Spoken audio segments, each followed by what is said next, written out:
반전 혹은 역전은 반드시 충격이라는 결과를 가져오게 마련입니다. 다만 그 충격이 누구에게는 아주 충격적인 기쁨이 되고 또 누구에게는 충격적인 몰락이 된다는 차이가 있을 뿐입니다. 오늘은 이제 반전에 대한, 역전에 대한 말씀을 살펴보려고 합니다. 지난 시간 에스더가 베푼 잔치에서 집으로 돌아가는 중에 모르드게가 대궐문에 앉아있는 모습을 보고서 분노한 하만은 이 모르드게가 대궐문에 있는 것을 보는 동안에는 나는 어떤 것도 만족할 수가 없다. 그래서 그 아내 세레스와 친구들로부터 모르드게를 나무에 달라, 이런 조언을 받는 것을 보았습니다. 그래서 이 하만의 집에는 모르드게를 달기 위해서 자그마치 50규빗이나 되는 25m 가량이나 되는 나무 기둥이 세워지게 되었습니다. 이제 남아있는 것은 이 모르드게를 달 수 있도록 왕에게 허락을 받는 것, 그것뿐이었습니다. 다시 말해서 이제 모르드게의 입장에서 본다면 이 밤만 지나면 모르드게는 나무에 달려서 죽음을 맞이해야 되는 그런 위기가 시시각각으로 다가오고 있다는 것입니다. 자, 이제 이런 위기 가운데에 과연 모르드게는 어떻게 될 것인가? 과연 하만의 계략이 성공할 것인가? 모르드게가 하나님을 경외하고 겸비한 그 대가는 과연 죽음으로 돌아올 것인가? 이런 의문을 갖지 않을 수가 없습니다. 이제 우리가 함께 말씀을 통해서 이어질 내용들을 살펴보면서 반전에 대해서, 이 역전에 대해서 주시는 말씀에 함께 귀를 기울이도록 하겠습니다. 1절을 보시기를 바랍니다. 그날 밤에 왕이 잠이 오지 아니하므로 명령하여 역대일기를 가져다가 자기 앞에서 읽히더니, 자, 함께 읽은 말씀에서 이 그날 밤이라는 표현은 앞서 말씀드린 것처럼 하만이 모르드게를 나무에 달기 위해서 계획을 세우고 이제 아수에로 왕의 허락만을 남겨둔 바로 그 밤을 가리킵니다. 이 밤만 지나게 된다면 모르드게는 이제 나무에 달릴 수밖에 없는 절체절명의 위기를 만나게 되는데, 주목할 것은 바로 이 밤에 아수에로 왕이 잠을 이루지를 못했다는 것입니다. 무슨 잠 못 이룰 말 못할 고민이 있었던 걸까요? 아니면 낮잠을 너무 좀 많이 자버린 걸까요? 이유가 어쨌든 간에 아수에로는 아무리 노력을 해도 어떻게 해도 잠을 이룰 수가 없었습니다. 자, 이처럼 잠을 이루지 못하자 아수에로가 한 가지 명령을 내리는데, 역대 일기를 가져다가 내 앞에서 읽히라, 측근 신하들에게 이런 명령을 내리는 겁니다. 참고로 지금까지의 이 아수에로 왕의 행보를 살펴보면 이 사람은 잔치를 무척이나 좋아하는 사람이에요. 따라서 잠이 오지 않는다. 일상적인 상황이었다면 아수에로는 여봐라, 잔치를 벌여라, 이렇게 명령을 내릴 것이 거의 확실해 보입니다. 이게 아수에로 왕에게 어울리는 옷인 겁니다. 실제로 역사에서도 그리스 원정을 2차례 실패한 후에는 아수에로 왕이 이 쾌락에 빠져서, 향락에 빠져서 세월을 호송했다, 이렇게 기록하는 것을 보면 이게 거의 틀림없는 사실입니다. 자, 그렇다면 이 잠 못 이루는 밤에 아수에로 왕은 잔치를 벌려라고 명령을 내려야 할 것 같은데, 이상하게도 이날 밤에는 역대일기를 가져다가 내 앞에서 읽으라. 왜 역대일기를 읽고 싶은 마음이 드는 것인지.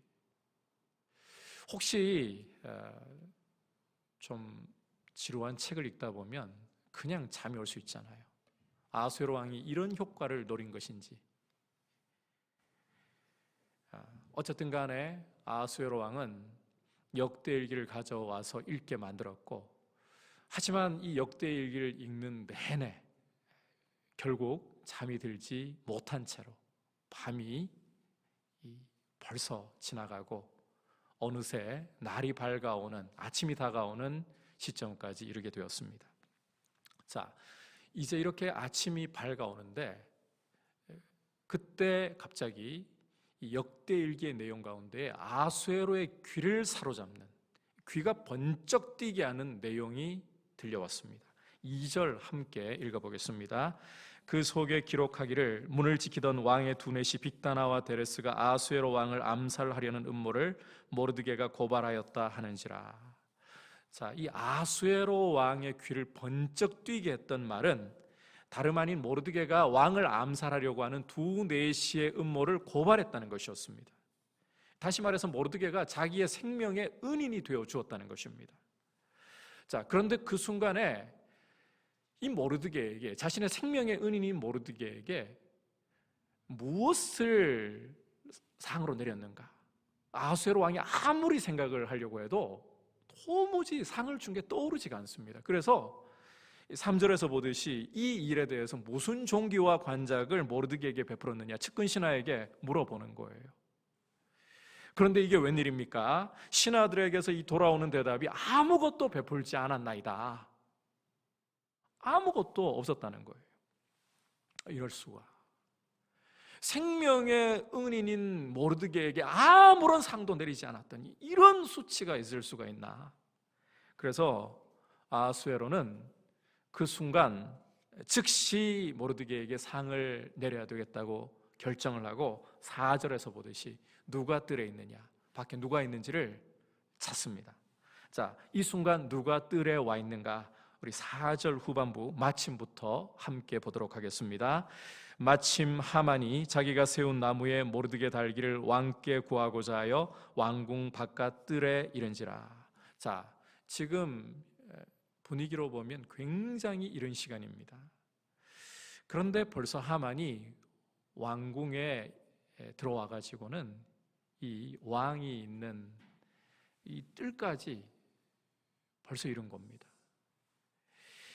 아마도 하만 역시 설렘 마음으로 이제 모르드게를 나무에 달아 죽일 수 있다, 이 기대를 가지고서 어쩌면 밤을 거의 새다시피 했을 가능성도 높습니다. 그래서 날이 밝자마자 서둘러서 재빨리 왕궁에 입고를 하고 이제 왕의 허락을 받으려고 하는 겁니다. 주목할 것은 아수에로 왕이 이 모르드게에게 상을 내리려고 사람을 찾을 바로 그때에, 바로 그 순간에 하만이 그 자리에 나타났다는 것입니다. 자, 만약 아수에로가 일기를 낭독하고 있는 중간에 깜빡 잠이 들어버렸다, 그래서 이 모르드게가 자신을 이 암살 음모로부터 구해준 내용을 듣지 못했다, 그렇다면 어떤 일이 벌어졌을까요? 그냥 두말할 것도 없이 하만의 요청을 따라서 모르드게는 나무 기둥에 달려서 최후를 맞이해야 했을 가능성이 농후합니다. 거의 불보듯 뻔한 일이에요. 우리가 앞서 본 것처럼 하만은 서둘러서 굉장히 이른 아침에 입궁을 했습니다. 하지만 그 전에 아수에로 왕은 밤에 잠을 도저히 이룰 수가 없었고, 따라서 그 때문에 역대일기를 읽다가 이 모르드게가 자신을 암살 음으로부터 구해준 그 기록을 발견했기 때문에 이후로 이제 모르드게가 위기를 벗어날 수 있는 이런 상황으로 흘러가게 되는 것입니다. 이걸 보면 굉장히 절묘한 타이밍이라는 것을 우리가 충분히 엿볼 수가 있습니다. 자, 그렇다면 이런 절묘한 타이밍이 과연 우연의 일치인가? 세상에 우연의 일치라는 것은 결코 존재할 수 없습니다. 왜냐하면 모든 만물을 하나님이 창조하셨고, 또 모든 만물이 하나님의 뜻대로 서 있고 하나님의 통치 아래 있기 때문입니다. 자, 따라서 우리가 에스더서를 읽을 때에도 하나님이라는 표현을 단 한 번도 보지 못해도 우리가 어떻게 이 모든 내용들을 읽어야 한다고 말씀드렸습니까? 그 배후에 하나님이 다 역사하고 계신다, 하나님의 통치와 하나님의 손길을 벗어나는 일은 아무것도 없다, 이렇게 읽어야 한다라고 분명히 말씀을 드렸었죠. 뿐만 아니라 우리가 성경을 읽을 때에도 우연이라는 표현을 한 번씩 볼 때가 있는데, 그것은 문자 그대로 우연을 말하는 것이 아니라 그 배후에 하나님이 역사하고 계신다, 하나님의 역사를 빼고는 이 상황을 설명할 수 없다, 이것을 역설적으로 설명하는 표현이다, 이렇게 읽으시면 성경을 이해하는 데 큰 도움이 됩니다. 자, 그렇다면 하만이 모르드게를 죽이려는 이 사악한 계획을 세우고 이제 이 밤만 지나면 일찍 왕궁에 가서 왕의 허락을 받으리라고 단꿈에 젖어 있던 그날 밤에, 바로 그날 밤에 아수에로 왕에게서 잠이 오지 않았던 이 일은 무슨 이유 때문일까요? 게다가 하고 많은 일들 중에서 역대일기를 읽도록 명하고 싶은 이런 마음이 일어났다는 것, 이것은 도대체 무슨 이유 때문일까요? 그리고 또 한 가지, 하만이 이 왕궁에 들어와서 이 안뜰에 서서 왕을 아련하기 그 이전에, 바로 그 이전에 모르드게에 대한 내용을 듣게 되어서 모르드게에게 상을 내려야 되겠다, 이런 마음을 품게 된 것, 모두 무슨 이유 때문일까요? 이것은 두말할 것 없이 하나님이 아수에로에게서 잠을 빼앗아 버린 것이고, 또 하나님이 아수에로의 마음에 잔치나 이 향락 대신에 역대일기를 읽도록 그렇게 명하고 싶은 마음을 심어주신 것이고, 또 가장 적절한 타이밍에 하나님께서 모르드게에 대한 기사가 그 귀에 들려오도록 역사하심으로써 하나님이 절체절명의 위기에서 모르드게를 구해주신 것이다. 우리는 이 상황을 이렇게 이해를 해야 되는 것입니다. 여러분, 하나님은 당신을 의지하고 겸손히 당신을 바라는 사람을 위경에서, 절체절명의 위기에서 반드시 건지시는 분이십니다. 한치의 실수도 없이, 한치의 오차도 없이 가장 정확한 때에 가장 놀라운 방법으로 하나님은 구원의 은혜를 베풀어 주십니다. 때로는 우리 입장에서는 하나님이 이렇게 역사해 주심에도 불구하고 불안한 마음을 가지고 자꾸 그런 생각을 품을 때가 있습니다. 하나님이 정말 나를 위하신다면 아예 나에게서 모든 어려움을 제거해 버리시면 더 낫지 않을까?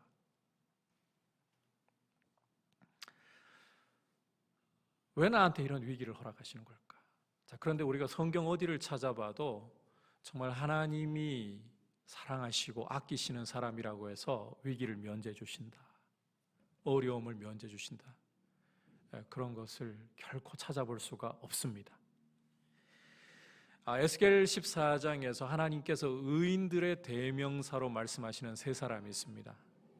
노아와 다니엘과 욥입니다. 이 세 사람에 대해서도 성경을 읽어보시면 고난이 면제되었다고 말씀하는 것을 찾아볼 수 없습니다. 아니, 오히려 이들에게 고난이 찾아옵니다.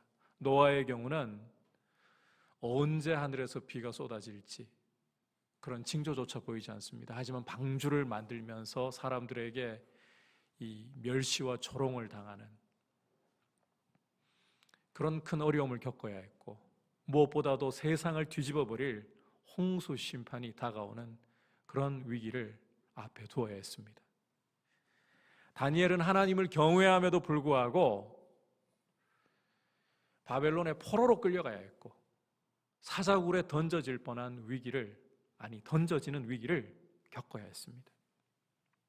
욥 역시 하나님을 경외하고 심지어 자기 자식들 또한 하나님께 범죄하면 어떻게 하나 늘 그렇게 신경을 썼지만 그는 모든 재산을 잃고 자식이 한자리에서 한순간 다 죽고 심지어 자신의 건강까지 다 잃어버려야 하는 이런 큰 고통을 겪어야만 했습니다. 주목할 것은 하나님이 이런 사람들에게서 고난을 면제시키신 것이 아니라 고난을 주시지만 오히려 그 고난에서 기가 막힌 방법으로, 극적인 방법으로 건져주신다는 것입니다.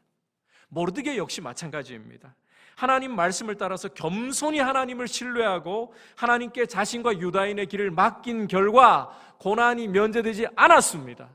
아니, 그에게는 고난이 더해졌습니다.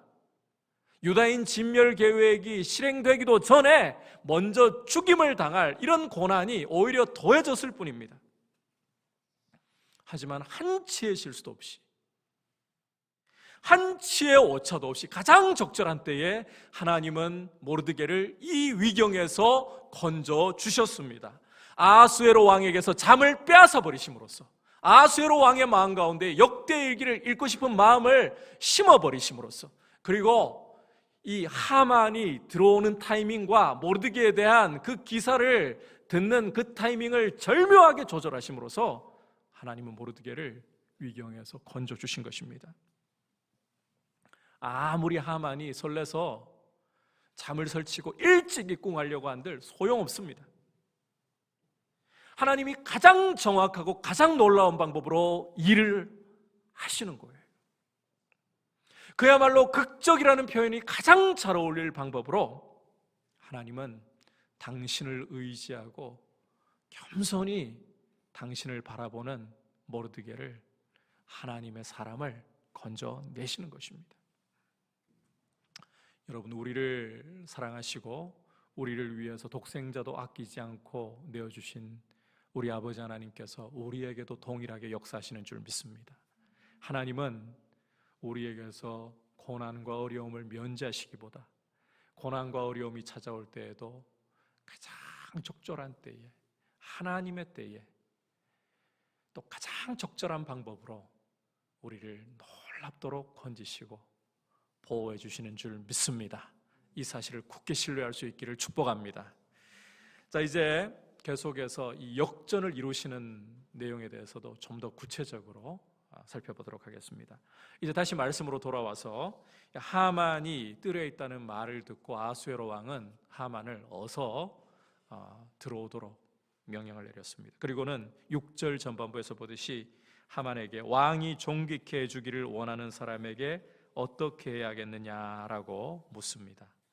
자, 이 말을 듣자 하만은 6절 후반부에서 보듯이 왕이 존귀하게 하기를 원하시는 자는 나 외에 누구리요? 나 외에 누구리요? 속으로 쾌재를 부르면서 생각을 하죠. 그러다 보니까 7절부터 9절 말씀에서 보듯이 하만이 이렇게 제안을 하는 겁니다. 왕이시여, 그런 사람이라면 왕이 가장 존귀하게 여기시는 신하가 왕복을 가져가서 그 사람에게 입혀주고 왕관도 그 사람에게 씌워주고 또 그 신하가 직접 마부가 되어서 왕이 타시는 말에다가 그 사람을 앉혀가지고는 성중을 돌아다니게 하면서 왕이 존귀하게 하기를 기뻐하시는 사람에게는 이와 같이 할 것이라, 이렇게 외치게 하십시오. 자, 이 하만의 제안이 보여주는 것은 하만 자신이 왕처럼 대접받고 싶다, 이런 속내를 비치고 있는 것이죠. 굉장히 거만하고 그 거만함이 하늘을 찌르는 모습이 아닐 수가 없습니다. 주목할 것은 그렇게 거만하니까요, 그렇게 교만해지니까 눈이 가려져 있어요. 왕이 존귀하게 하기를 원하시는 사람은 자기뿐이라고 생각하는 거예요. 눈이 가려져 있다는 거죠. 그러니까 이제 하만은 왕의 입에서 곧 자기의 이름이 나올 것이라고 그렇게 생각을 하는데, 자, 이게 웬일입니까? 왕의 입에서 이어져서 나오는 이름과 말은 자기가 생각하던 것과는 전혀 달랐습니다. 10절 보시기를 바랍니다. 하만이 왕복과 말을 가져다가 모르드게에게 옷을 입히고 말을 태워 성중 거리로 다니며 그 앞에서 반포하되, 제가 잘못 보고 있나요? 죄송합니다.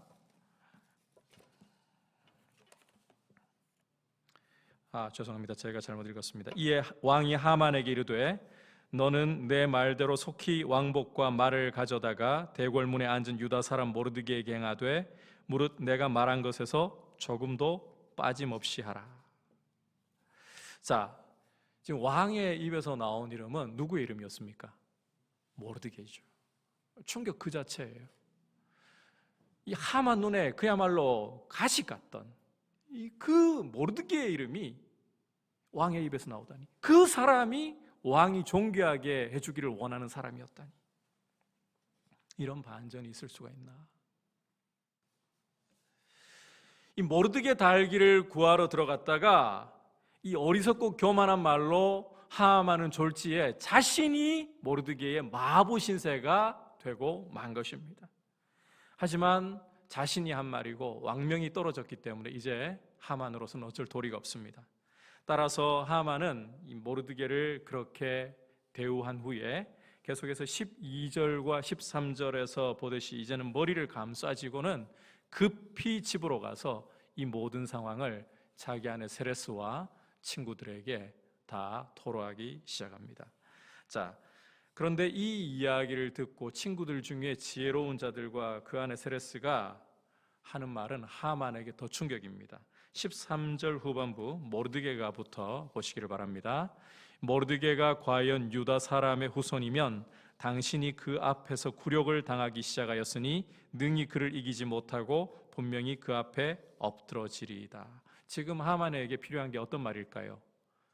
용기를 북돋아주고 위로해주는 말이어야 하지 않을까요? 그런데 자, 고민을 토로했더니 지금 자기 편에 있는 사람들이 하는 말이 당신은 모르드게 앞에서 필패할 것이다, 반드시 패할 수밖에 없을 것이다. 지금 충격을 받고 왔는데 그 충격에다가 아예 쐐기를 박아버리고 있는 겁니다. 역전에 역전이 이어질 것을 예고하고 있는 겁니다. 여러분, 이걸 보면 당장은 힘과 능력이 무엇이든 할 수 있고 승리할 수 있을 것 같은 현실이었습니다. 하지만 결정적인 순간에 하나님의 때가 되고 보니까 어떤 일이 벌어지고 있습니까? 하나님이 교만한 사람을 물리쳐버리고 계시는 것입니다.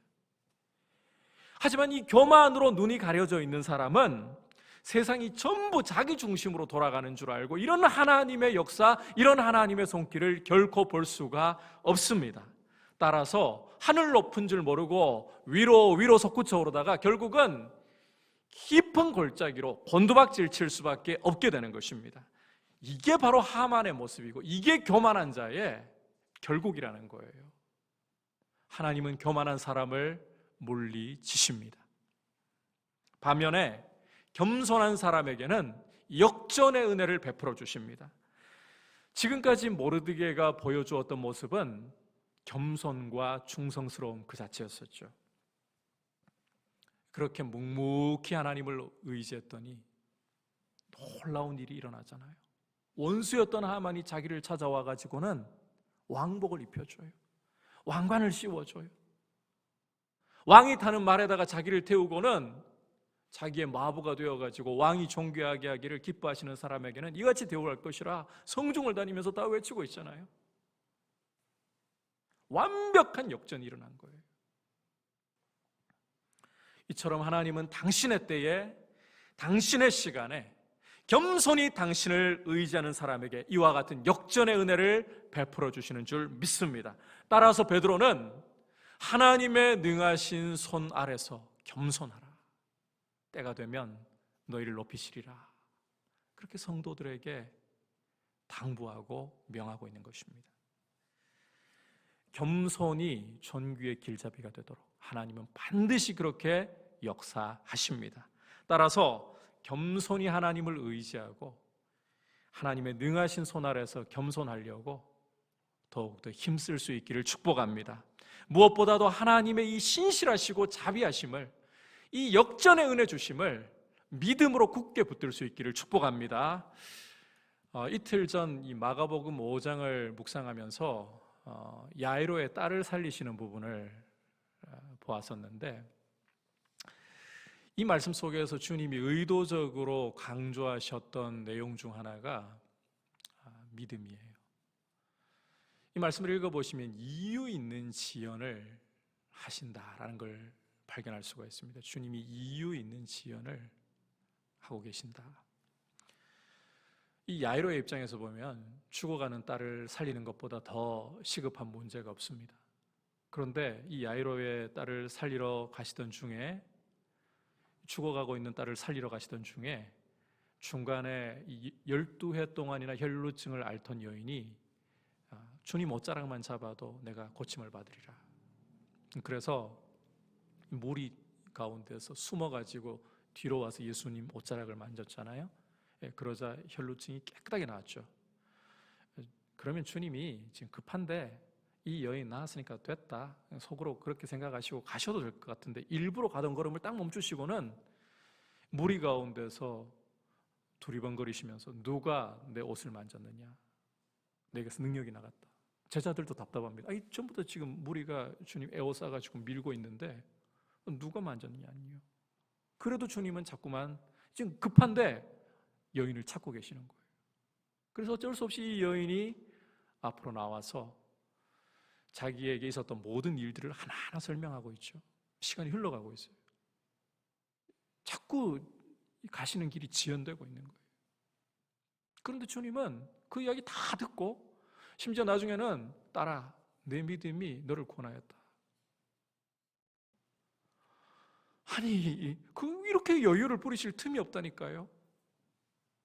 그런데 이런 중에 야이로 집에서 사람들이 와서 전하는 말이 딸이 죽었습니다. 지체하지 않았더라면 야이로의 딸은 살 수 있었을지도 모릅니다. 그런데 죽어버린 거예요. 지체하셨기 때문에. 그런데 이런 이유 있는 지연을 통해 가지고 주님이 말씀하시려는 게 있어요. 우선 여인을 찾아내셨다는 것은 믿음을 찾아내셨다는 거예요. 그리고 딸이 죽었다는 소식을 전할 때에 그 사람들의 말을 듣고 야이로의 마음이 무너질 때 두려워 말고 믿기만 하라, 믿음을 요구하셨어요. 문제 해결보다 더 중요한 게 믿음이라는 거예요. 오늘 이 말씀을 전하면서도 여러분들께 강조하고 싶은 게 바로 이 부분입니다. 하나님은 정말 우리를 위경에서 건져내시는 분이시고 겸손히 하나님을 기다릴 때에 역전의 은혜를 주실 수 있는 분입니다. 중요한 것은 이와 같은 하나님을 믿음으로 바라보는 것이에요. 우리의 문제 해결보다 더 중요한 것은 이러한 하나님이라는 사실을 믿고 신뢰하는 거예요. 여러분, 잠잠히 하나님을 믿음으로 하나님의 역전의 은혜를 경험하는 귀한 축복을 누릴 수 있기를 주님의 이름으로 축복합니다. 자, 이제 한 가지만 더 강조하고 말씀을 맺도록 하겠습니다. 지난 시간에도 보았던 내용인데, 이 겸손함이라는 것은요, 마침내 종기를 가져올 수밖에 없는데 이 겸손함을 인내로 잘 가지고 가는 게 정말 중요하다는 거예요. 지금 모르드게는 자기가 당하고 있는 일이 굉장히 얼떨떨할 겁니다. 그런데 또 한편으로는 굉장히 통쾌할 겁니다. 왜냐하면 유다인을 죽이려고 하던 자기의 원수였던 이 하만이 갑자기 자기에게 왕복 입혀줘요. 왕관 씌워줘요. 마부가 되어가지고 말에 태워가지고 성중 다니면서 왕이 존귀케 하기를 기뻐하시는 사람에게 이렇게 대우할 것이라. 얼마나 통쾌합니까? 이런 일을 겪는다면 순간적으로 모르드게의 마음은 우쭐한 마음이 쑥 올라올 수 있을 것 같고 어깨와 목에 힘을 확 주게 될 것 같습니다. 그런데 놀랍게도 12절을 보시면 이런 일 후에 모르드게는 대궐 문으로 돌아갔다고 말씀하고 있어요.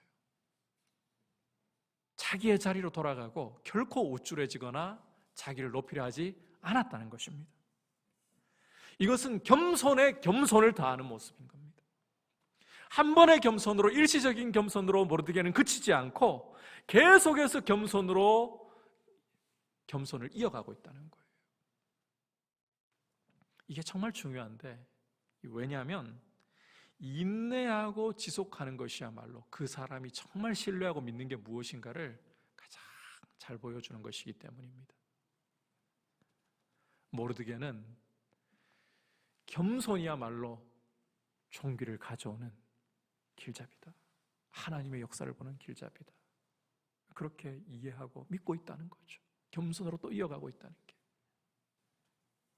그리고 실제로 인내로 겸손을 이어갈 때 하나님은 존귀를 더하시는 거예요.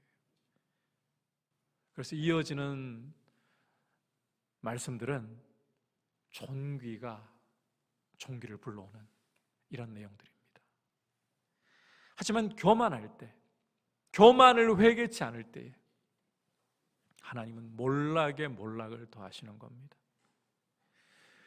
주님이 이런 말씀을 하셨잖아요.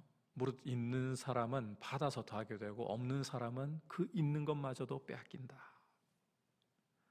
여러분께서 이제 에스더 말씀이 진행될수록 이 사실을 더 보게 되실 겁니다. 모르드게는 존귀에 존귀를 더합니다. 그러나 하만은 몰락에 몰락을 더하고 그 자식들까지 철저하게 몰락하는 것을 보게 됩니다. 이게 에스더서의 모르드게만의 이야기가 아닙니다. 주님이 직접 하신 말씀이고 성경 역사가 증명하는 내용입니다. 따라서 겸손에 겸손을 더해갈 수 있는 이것이야말로 참 큰 은혜라는 사실을 여러분 기억하시고, 이것이 삶의 승리를 가져오는 원리라는 사실을 기억하고, 하나님의 역전을 경험하는 원리라는 것을 기억하고, 하나님 앞에 더욱더 겸손하고자 오늘의 겸손으로 끝나지 말고 계속해서 겸손의 겸손을 이어갈 수 있는 그러한 모습으로 하나님 앞에 자신을 드리면서 하나님의 구원의 은혜, 역전의 은혜를 더욱 풍성히 누릴 수 있기를 주님의 이름으로 축복합니다. 하늘 높은 줄 모르고 한껏 자기를 높이려고 하던 하만은 철저하게 거꾸러지기 시작하는 반면에 겸손히 인내로 하나님을 의지하던 모르드게는 존귀를 얻기 시작하는 이 역전의 시작에 대해서 우리가 함께 말씀을 통해 보았습니다. 결국 교만은 멸망의 선봉이고 겸손은 존귀의 길잡이라는 것입니다. 하나님은 교만한 자를 물리치시고 겸손한 자를 은혜 베푸시고 높여주시는 줄 믿습니다. 따라서 하나님의 능하신 손 아래서 겸손히 하나님을 의지하기를 바랍니다. 때가 되면 하나님이 놀랍도록 높여주시고 또 겸손에 겸손을 이어갈 때 존귀에 존귀를 더하는, 있는 자는 받아 더하게 되는 이런 역사를 경험하실 수 있기를 주님의 이름으로 축복합니다. 이제 말씀을 생각하면서 함께 찬송가 406장 하나님 앞에 고백드리겠습니다.